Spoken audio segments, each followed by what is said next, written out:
오늘이 21일이니까 이제 대림절은 오늘을 포함해서 4일 남았습니다. 4일 후가 되면 성탄절이 되지요. 오늘은 예수님이 이 땅에 오신 결과에 대해 말씀드리려고 합니다. 오늘 말씀을 통해 주님이 이 땅에 오셔서 행하신 그 모든 일의 결과가 나에게 어떤 영향을 끼쳤는지, 끼쳐야 하는지, 그리고 그 영향이 내게 지금 미치고 있는지를 점검하는 시간이기를 소망합니다. 예수님의 오심이 예수님을 믿는 나에게 아무런 영향을 끼치지 못한다면 이건 지난주 말씀처럼 멸망의 넓은 길을 가면서 마치 구원의 좁은 문을 지났다고 착각하는 것과 같다는 겁니다. 구하여도 못하는 자가 많으니라. 놀라운 말씀입니다. 예배당에 참여하지만 믿음과는 상관없이 그냥 종교 행위로 왔다 가는 사람들, 구하여도 못하는 자가 많으니라. 이 말씀이 지적하는 안타까운 자가 되고 말 뿐입니다. 그러므로 여러분, 하나님 앞에 예배하면서 말씀을 들으면서 여러분의 믿음 생활하면서 그것이 내 삶과 내 심령과 이 모든 부분에 주님의 뜻에 영향력이 끼쳐져야 되고 나타날 줄로 믿습니다. 노인과 바다의 주인공 산티아고가 그 엄청난 청새치를 잡고 집으로 돌아온 후에 소설은 끝이 납니다. 그렇게 해피엔딩으로 막을 내렸을까요? 그 결과를 좀 살펴보겠습니다. 산티아고는 자기의 작은 배에 청새치를 단단히 고정합니다. 왜? 배보다 청새치가 훨씬 더 크거든요. 그래서 배 안으로 끌어들이면 참 좋을 텐데 어쩔 수 없이 배 옆에다가 묶어서 그리고는 이제 집으로 돌아옵니다. 이렇게 큰 물고기로 얼마나 많은 돈을 벌 수 있을까 상상하며 돌아옵니다. 한 시간 정도 왔을까요? 바다에서 가장 빠른 포식자로 유명한 마코 상어가 청새치의 피 냄새를 맡고 다가와요. 길이 4m, 무게 300에서 600kg 정도가 되는 마코 상어는 상어 중 최강이며 시속 70에서 75km를 유영하고요. 물 위로 저렇게 높이 점프해서 먹이를 덮칩니다.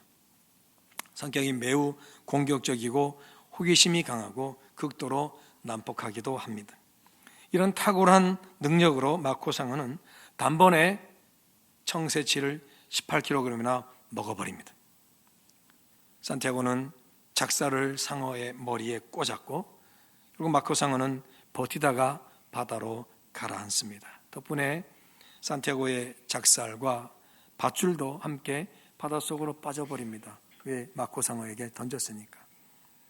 마코 상어가 청새치 한 입을 베어 먹으면서 청새치의 그 신선한 피가 물속으로 흘러들어서 더 많은 상어가 찾아옵니다. 청새치를 잡기 위한 산티아고의 사투가 이제 결국 헛수고로 돌아갈 위기예요. 그렇게 열심히 목숨 걸고 해서 청새치를 잡았는데 상어의 먹이가 될 위기에 처했다는 거죠. 이때 산티아고는 유명한 말을 내뱉습니다. 사람은 파괴될 수는 있어도 패배할 수는 없다. 절대로 어떤 수를 써도 내가 청새치를 지키겠다, 뺏기지 않겠다, 그렇게 선언합니다. 2시간 후에 이제는 삿 모양의 코를 가진 상어 한 쌍이 청새치를 먹으려 합니다. 젓는 노에다가 칼을 묶어서 이제는 그걸로 싸웁니다. 이 과정에서 칼이 산티아고의 손바닥을 깊이 찌르게 되고 그때 손이 못에 박힐 때 내는 소리와 같은 그런 소리가 나요. 이것은 산티아고가 비명을 지르지 않았다는 것을 말합니다. 여러분 생각해 보세요. 뭘 하도 찌르면 아 소리 낼 텐데 그런 소리가 아니라 칼이 손으로 들어가는 못이 박히는 같은 소리가 들렸다는 거죠. 그건 비명 지르지 않은 거예요. 대단한 투지죠. 절대로 내가 포기 못한다 그 말이에요. 삽고상어들은 청새치의 4분의 1을 먹어치워요. 대신 산티아고 손에 죽임을 당합니다. 자정무렵입니다. 어둠이 짙어 앞을 볼 수 없음에도 산티아고는 또다시 찾아온 상어를 공격하며 도망가게 해요. 하지만 결과적으로는 청새치의 살점 대부분이 다 뜯겨나갔어요. 마지막 상어가 이젠 청새치의 단단한 머리를 물어뜯으려 합니다. 그때 산티아고가 곤봉으로 때려서 쫓아내요. 하지만 청새치는 이제 뼈대만 남았어요. 살점 한 군데 찾아보시면 뼈대만 남은 그런 청새치가 되었어요. 항구에 도착했으나 모든 불이 꺼진 채 아무도 없지요. 산티아고는 돛대를 내려서 어깨로 옮겨맨 후 언덕 위에 있는 자기 집으로 올라갑니다. 그러고는 침대에 누워 잠이 들었고 또다시 사자의 꿈을 꿉니다. 사투를 벌여서 잡은 청새치, 그리고 이거가 전에 얼마나 볼 수 있을까 꿈에 적게 했던 청새치가 돌아오는 길에 다 먹히고 뼈대만 남았다. 여러분, 이 사실이 여러분께는 어떤 감정으로 다가옵니까? 참 허무하다. 그렇게 노력하고 애썼는데 고작 이거야. 내가 헛수고했구만. 뭐 이런 감정 아니겠습니까? 표면적으로는 그렇습니다. 청새치와의 싸움은 이겼어도 결과는 이익은커녕 도리어 자기의 몸만 철저히 소모된 거예요. 헛수고했잖아요. 승리한 것 같았지만, 청새치를 잡아서 승리한 것처럼 보였지만 결과는 패배입니다. 하나도 남은 게 없으니까요. 하지만 산티아고는 더는 이제는 운이 없는 사람이야, 어복이 없는 사람이야 라고 조롱했던 어부들이 이제는 그에게 경외심을 품습니다. 청새치와의 사투에서 끝까지 포기하지 않고 싸운 것이 정복된 존재가 아닌 끝까지 저항하는 인간의 모습을 보여주므로 어부로서의 자존심도 지켰습니다. 무엇보다 마지막에 사자 꿈을 꾸는 건 늙고 지친 몸을 가졌어도 인간으로서의 희망과 정신은 여전히 살아있음을 보여주는 것이죠. 그래서 노인과 바다에서 손꼽히는 말은 앞서 언급한 인간은 패배하도록 창조된 게 아니다. 인간은 파괴당할 수는 있어도 패배할 수는 없다. 이게 노인과 바다에서 핵심적인 대사라고 합니다. 어떤 애는 이 말을 이렇게 적용해요. 손해보지 않는 삶을 살 것인가? 승리하는 삶을 살 것인가? 소설은 이와 같은 여러분 가치관의 전환을 기대합니다. 표면적으로는 손해고 망한 것처럼 실패한 것처럼 보여도 아니다. 정신이 살아있다. 그게 그 가치가 중요하다는 것을 알려준다는 거죠.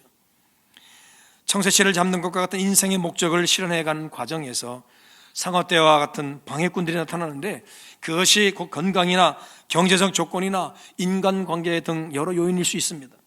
또 나를 향한 주변 사람들의 평가절하하는 목소리일 수도 있습니다. 이런 것들로 낙심과 좌절과 절망을 경험할 수 있지만 사람은 그것들에 지배당하지 않도록 창조되었기에 생각과 정신이 삶의 환경을 지배하는 그러한 삶의 가치관을 가져야 한다. 이걸 소설이 말해준다는 거죠. 다른 말로 외적 실패가 내적 실패가는 아니라는 그런 가치관의 전환을 이루라고 말하고 있습니다. 해밍웨이가 이 노인과 바다를 쓰게 된 배경에는 자신에게 닥친 여러 힘든 환경과 조건 때문입니다. 반복된 교통사고, 또 비행기 사고로 인한 육체적 고통이 있었고 알코올 중독, 우울증으로 창작 불안에 시달렸습니다. 문단에서는 이미 끝난 작가라는 평가를 받았고 세상은 그를 늙고 쇠락한 작가 정도로 여겼습니다. 노인 산티아고는 그러므로 바로 해밍웨이 자기 본인의 모습이었던 겁니다.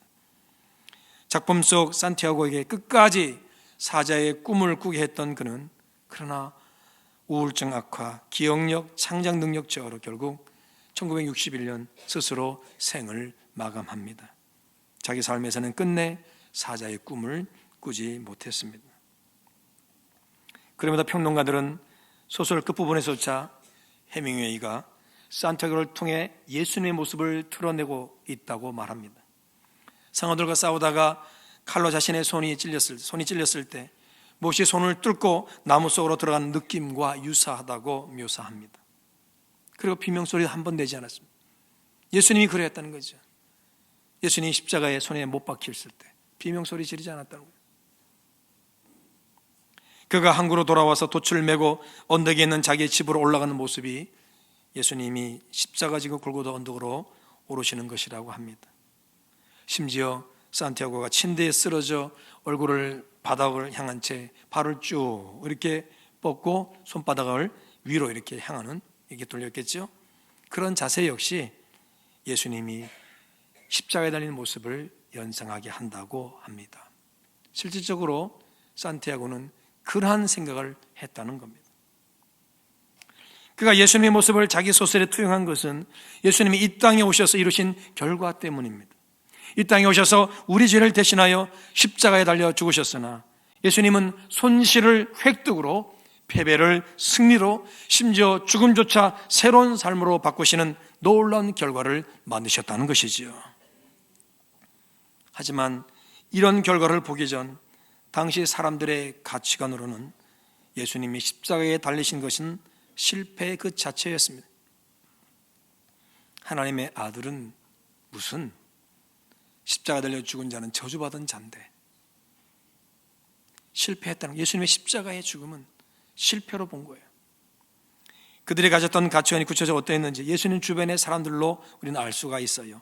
자, 예수님 오셨다는 소식을 들은 헤롯과 고위 관료들과 종교 지도자들은 소동을 벌였다고 되어 있어요. 자기들의 지위가 박탈당할 것이라는 두려움 때문입니다. 그래서 헤롯은 자기 아기 예수님을 죽이려 했고, 이것이 나중에 2살 이하 사내 아이 전부를 죽이라고 하는 엄청난 명령을 내리게 됩니다. 예수님을 자기의 권력과 지위를 빼앗는 자로 오인한 겁니다. 권력과 지위, 부와 명예 등이 지도층에 있는 자들에게는 최고의 가치관인 거예요. 이런 가치관은 오늘날도 마찬가지죠. 내 거 지키려고 하는 거, 내 자리를 지키려고 하는 거, 내가 하고 있는 거 지키려고 하는 거, 여하튼 이유 불문하고 내가 좋아하기 때문에, 내가 하기 때문에, 내가 얻는 것이 있기 때문에 그거 절대로 지키려고 합니다.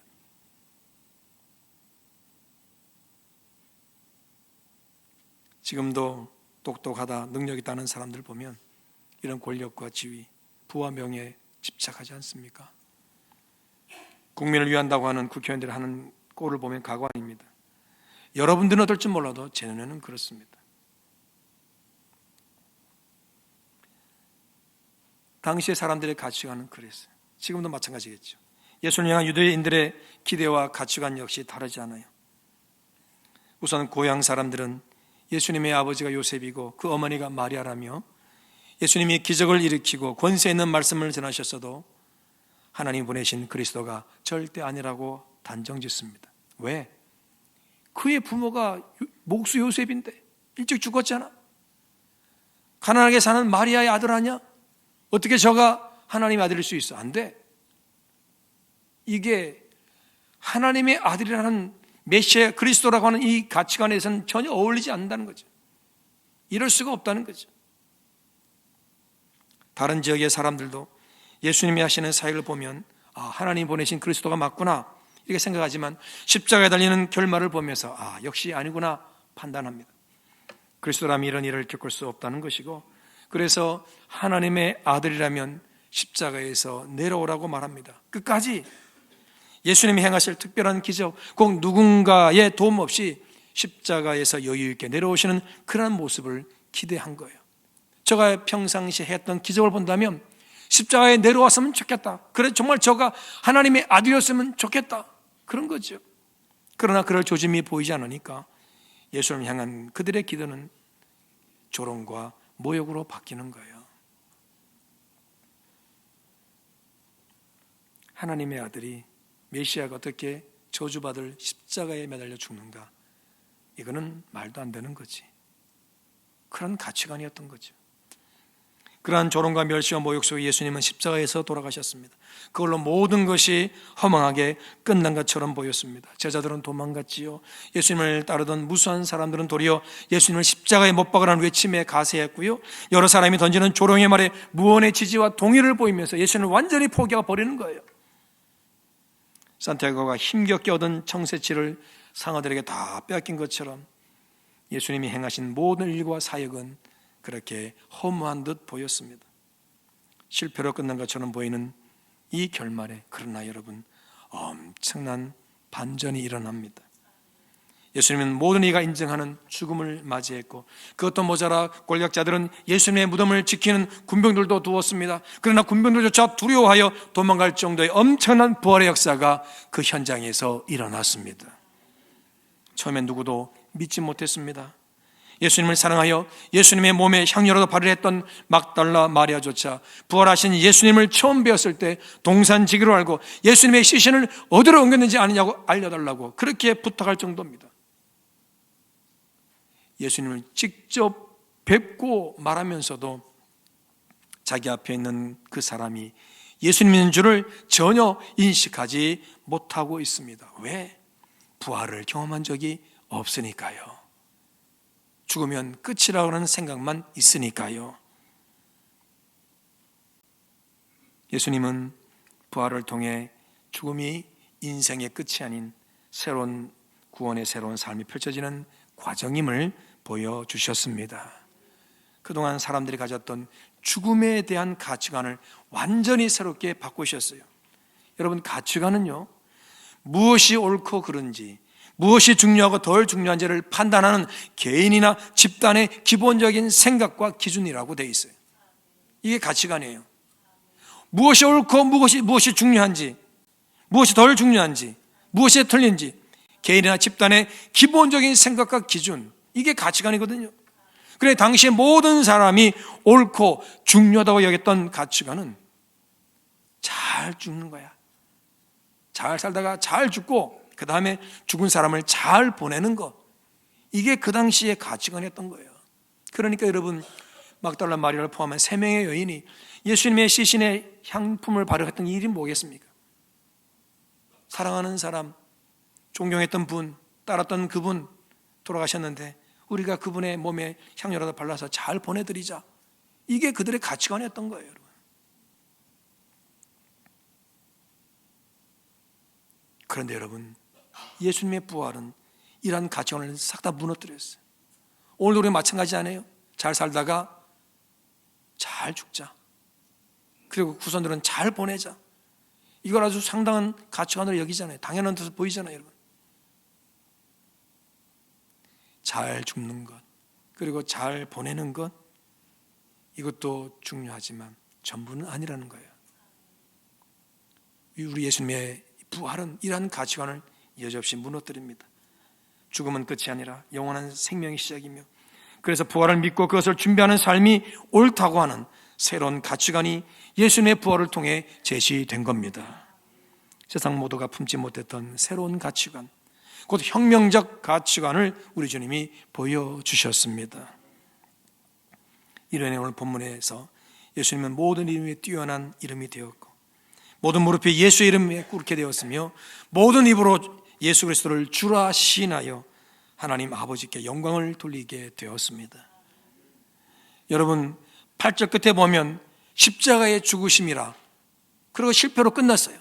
그렇게 보였단 말이에요. 그런데 9절에 보니까 이러므로 하나님이 그를 지극히 높여 모든 이름에 뛰어난 이름을 주사 엄청난 반전이 이루어지게 와요. 여러분,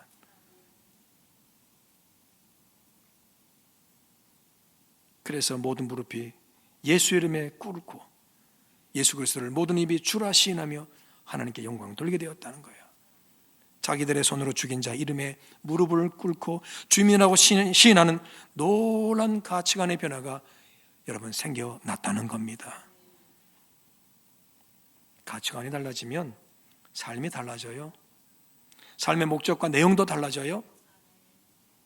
이제 예수님 믿으면 예수님 제시하신 가치관을 따르게 됩니다. 왜요? 그것이 믿음의 내용이기 때문입니다.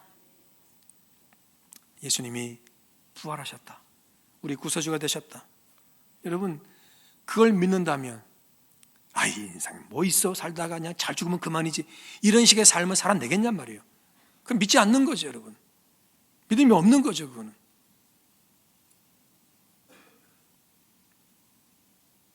그래서 여러분, 많은 사람이 예수님 따르다가 떠나가요. 예수님 믿으면 예수님이 제시한 가치관을 따르게 되는데 그것을 삶에 구현해내기가 어렵다는 거죠. 그래서 떠나요. 마음이 가난한 자, 애통한 자, 온유한 자, 의에 주리고 목마른 자, 긍휼히 여기는 자, 마음이 청결한 자, 화평해 가는 자, 의를 위하여 박해를 받는 자, 예수님 때문에 욕먹고 박해받고 거짓된 말로 공격받는 자 등이 주님이 뭐라고 말씀합니까? 복 있는 사람이라고 했어요. 근데 이것을 복이라고 믿을 수가 있나요? 그리고 따를 수가 있나요? 이것을 삶의 내용으로 드러낼 수 있나요? 없잖아요. 예수님이 제시하신 믿음의 가치관을 따를 수 없잖아요. 그러니까 다 떠나는 거예요. 예수님을 지적해서 보며 예수님이 행하신 기적도 보며 야, 저분이 정말 메시아가 맞아 라고 고백도 했지만 우리 주님이 제시한 이 혁명적 가치관을 내놨을 때는 아니야. 그러고는 사람들이 떠났어요. 그 중에 한 사람이 부자 청년이죠. 예수님께 와서 어떻게 하면 영생을 얻을 수 있냐며 물었을 때 예수님은 네 소유를 팔아 가난한 자가 다 나눠주고 그러면 하늘에서 부하가 네게 있을 것이고 그리고 와서 나를 따르라고 하셨어요. 여러분 이건 그냥 물질을 그냥 가난한 자를 다 나눠주라 그 정도가 아니라 여러분 부자는 이 땅에서의 부자는 돈이 어디에 있습니까? 하늘에 있어요? 이 땅에 있어요? 이 땅에 있잖아요. 주님은 그 보화를 땅에 두지 말고 하늘에다가 저장하라는 거예요. 저장하는 장소를 바꾸라 그 말씀하신 거예요.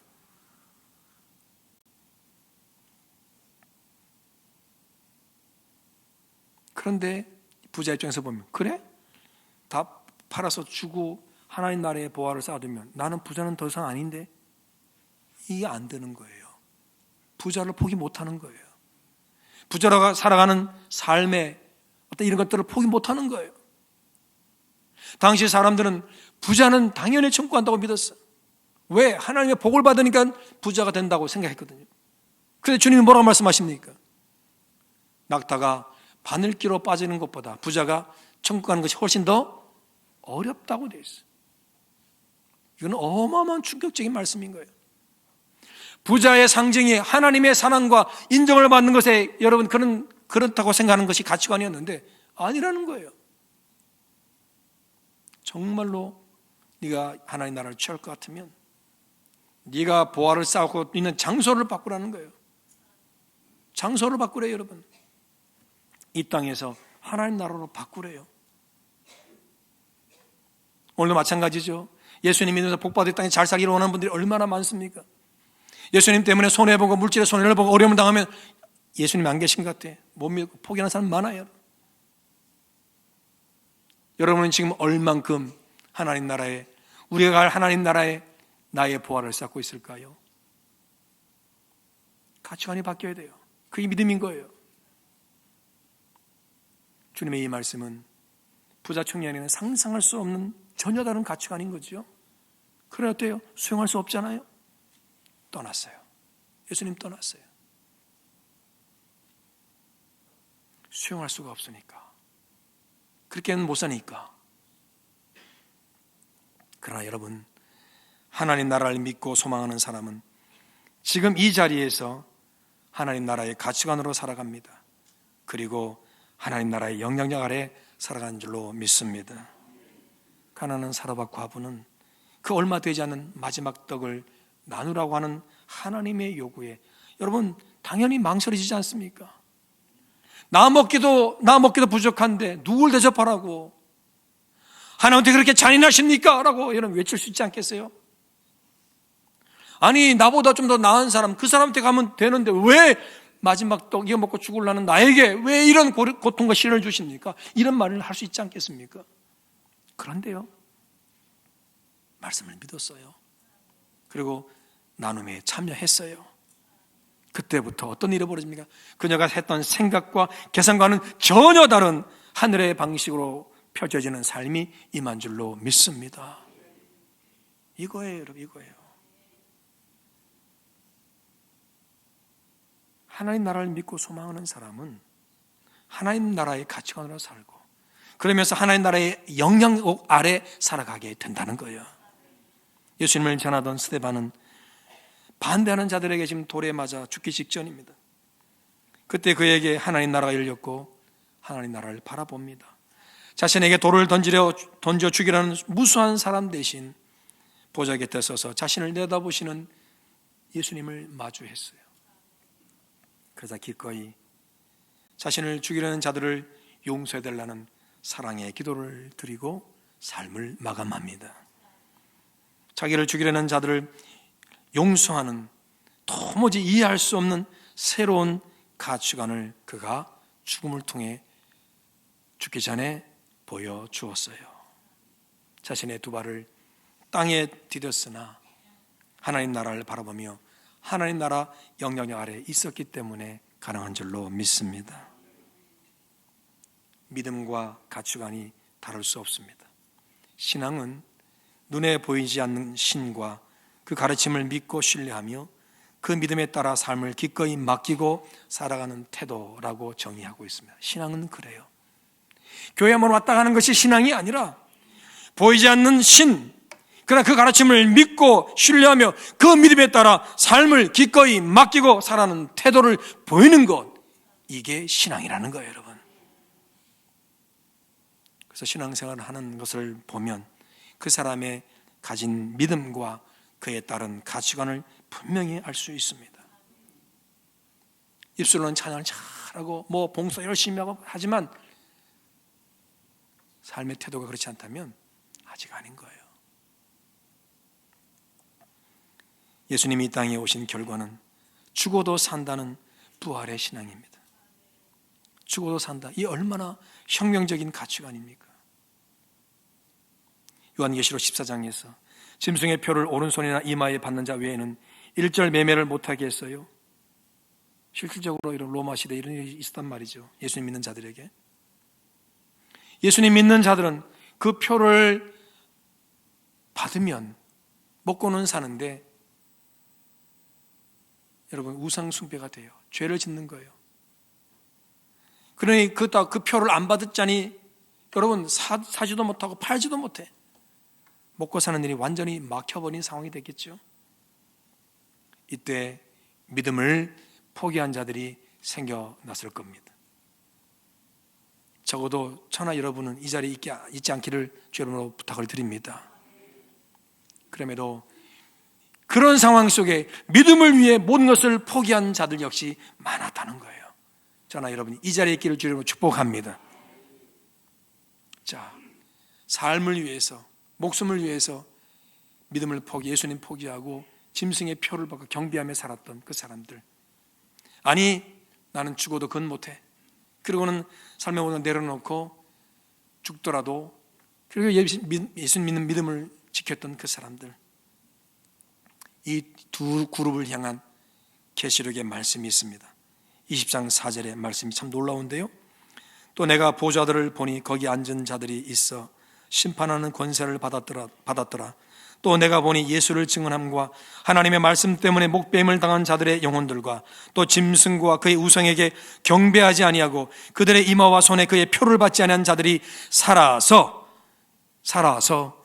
그리스도와 더불어 천년 동안 왕노릇하니. 여러분, 이 땅에 고난받던 이 짐승의 표를 받지 않아서 더는 인간다운 삶도 살 수 없이 그렇게 죽어갔던 그들.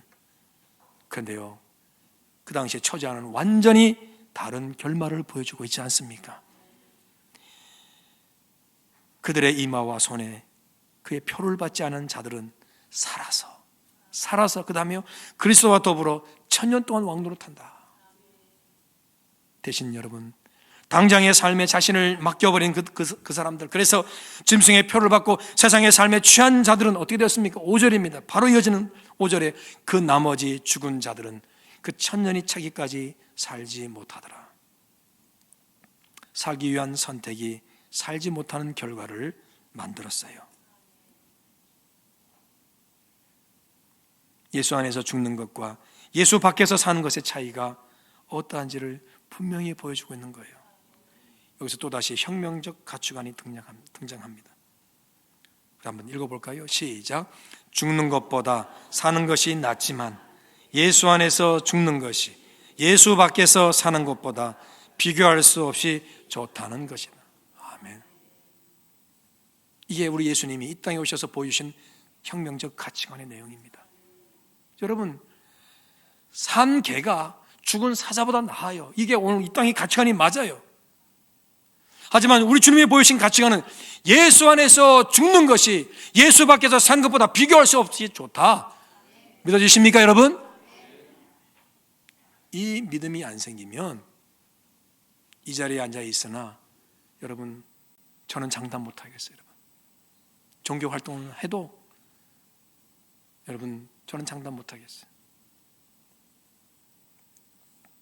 열심히 봉사하고 섬기고 해도 이것이 여러분 내 안에 믿음의 가치관으로 자립지 못하면 장담 못 해요.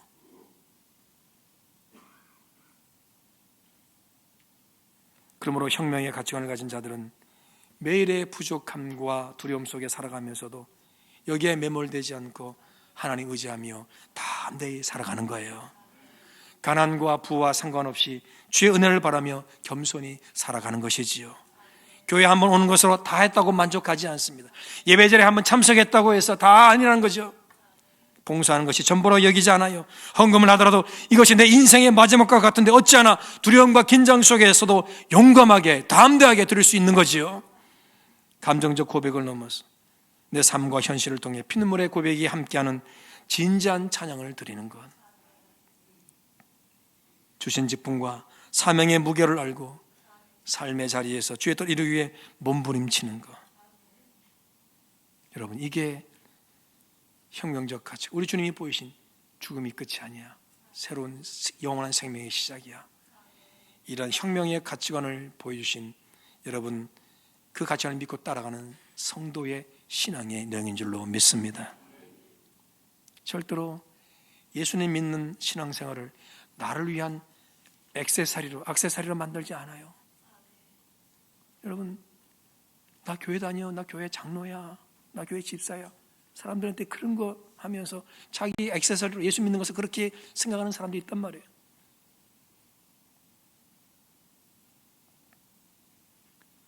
우리 주님이 보이신 결과를 믿고 내 믿음의 가치관을 삼은 자들은 절대로 내 신앙생활을 내 삶의 한 부분으로 생각하지 않고 전부로 생각해요.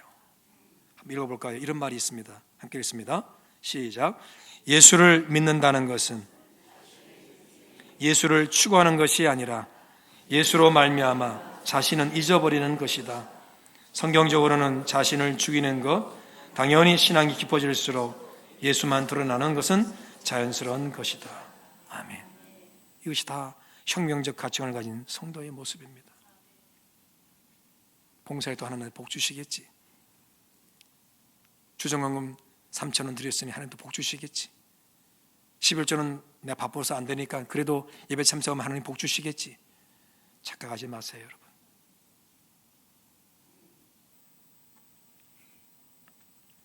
이 자리에 계신 분들 가운데 일단은 돈이 최고인 분들이 많을 거예요. 자기를 위해서 비싼 음식 먹어가면서 하나님의 헌금하는 것은 벌벌 떨고 11조는 생각지도 못하고 이런 그런 가치관을 사는 분들은 많을 거예요. 미안하지만 장담하지 마세요. 가치관이 변하지 않는 것은 믿음이 없다는 거죠.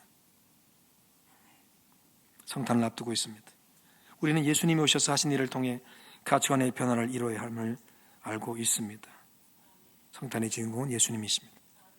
성탄하면 선물을 떠올리는데 찾아오신 예수님이 우리에게 선물입니다. 동방 목사들이 황금, 유향, 몰약을 예물로 드렸으나 인류를 위한 선물은 찾아오신 그 사람, 바로 예수님 한 분이십니다. 그 예수님이 구원받은 자를 위한 선물로 다시 오실 겁니다. 오셔서 영원한 생명을 누리는 하나님 나라의 삶으로 우리를 인도해 가실 겁니다. 믿으시기를 축복합니다. 여러분, 이 믿음에 어울리는 혁명적 가치관과 그에 따른 삶이 필요한 때입니다. 이 땅에 오신 결과로 십자가의 죽음과 부활을 통해 이루신 예수님의 혁명적 가치관을 여러분의 삶의 자리에서 온전히 드러내는 저 여러분 되시기를 주로 축복합니다. 믿는다는 말이 아니라 이제는 그 고백과 함께 여러분의 손과 발이, 여러분의 가치관이 움직여지기를 주로 부탁을 드립니다. 기도하겠습니다.